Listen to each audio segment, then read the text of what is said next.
আল্লাহ তাআলা বলেন অহংকার করা যাবে না। আল কিবরিয়া উরিদাই, অহংকার শুধু আমার চাদর, অহংকার শুধু আমিই করব, আল্লাহ বলছে, আর কেউ করতে পারবে না। আর কারো অহংকার করার কোনো সুযোগ নেই। হাদিসের মধ্যে আছে আল্লাহর নবী সাল্লাল্লাহু আলাইহি সাল্লাম তিনি কোনোদিন পিছন দিকে হেলান দিয়ে জুতা পায়ে খাবার খেতেন না, বলতেন এটা অহংকারের পরিচয়। আল্লাহর নবী সাল্লাল্লাহু আলাইহি সাল্লাম দুই হাঁটু তুলে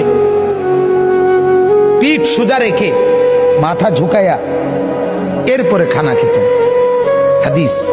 এবং বলতেন আকুলু কামা ইয়াকুল আবদ, এক গোলাম তার মনিবের সামনে যেভাবে খায় আমি মুহাম্মদ আমার রবের সামনে এভাবে খানা খাই। বিনয়, তাওয়াজু, এটা রাসূলুল্লাহ সাল্লাল্লাহু আলাইহি ওয়াসাল্লামের শোভা ছিল।